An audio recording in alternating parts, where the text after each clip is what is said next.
شايفك يا عزيزي الاهلاوي يلي قاعد خايف وقلقان، وده الطبيعي وانا حاسس بيك يعني. فلدرجة ان انا اساسا مش عارف انام من كتر القلق. فهي خلاص كلها 4 5 ساعات ونلعب الماتش قدام باتشوكا.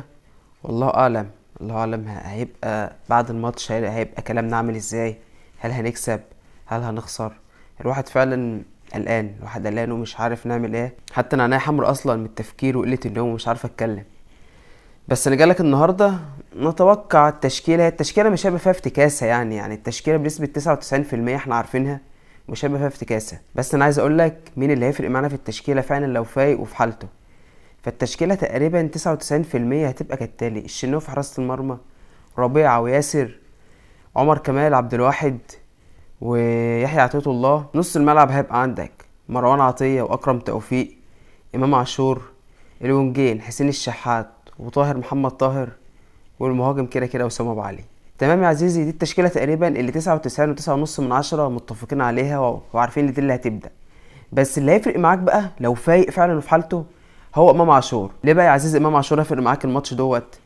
امام عاشور لو انت شفت ماتش باتشوكا اللي فات، باتشوكا من الفرق وهي مش معاها الكوره والكوره مع الخصم، باتشوكا بتضغط ب4 و5 لعيبه يعني، والفريق بيبدا يحضر من تحت من عند حارس المرمى وخط الدفاع. فريق باتشوكا بيقوم ضاغط ب3 و4 و5 لعيبه. فامام عاشور لو فايق ونزل استلم في نص الملعب وعرف يحرك نص الملعب ويباص ويسلم صح، امام عاشور هيفرق معاك اول ماتش دوت. الفريق لما بيضغط ب3 و4 لعيبه فخلاص مسافه الخطوط بين اللعيبه بعدت، الخطوط بين الخط الهجوم ونص الملعب بتاع فريق باتشوكا بعد، بقى في مسافه، بقى في مسافه في نص الملعب. فامام عاشور لو نزل في المساحه ديت واستلم وسلم صح وكان عنده رؤيه ويلعب الكره الطوليه، انت 4 5 لمسات هتلاقيك عند الجون. فامام عاشور هو هيفرق معاك الماتش ده جدا. من اللعيبه كمان اللي هتفرق معاك في الماتش دوت غير امام عاشور، اكرم توفيق وعمر كمال عبد الواحد وطاهر محمد طاهر. طاهر محمد طاهر اللي من وجهه نظري هيبقى اخد تعليمات دفاعيه بحته.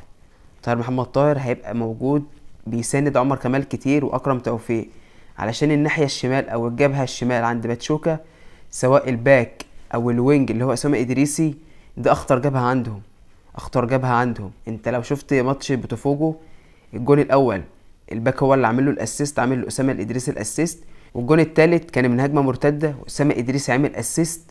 فالجبهه الشمال من اخطر الجبهات عند باتشوكا. فانا من وجهه نظري ان لما عمر كمال عبد الواحد يتقدم، اكرم توفيق كده كده هيرجع يغطي وراه. فاكرم توفيق انت في اغلب الماتش من وجهه نظري يعني انت هتلاقيه بيسند عمر كمال عبد الواحد في الجبهه اليمين، علشان الجبهه الشمال عند باتشوكا من اقوى واخطر الجبهات عندهم. وان شاء الله ربنا يكرمنا ونبقى البطل ال5 قارات ونلاعب بقى ريال مدريد على القاره الاخيره ديت، نشوف هيجيبها ولا هيزمزق معانا.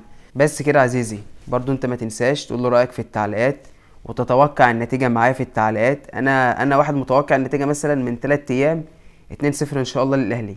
انت برضو عزيزي توقع النتيجه وقول لي في التعليقات، وما تنساش تدعمني بشير ولايك وسبسكرايب سواء على التيك توك او على اليوتيوب. سلام.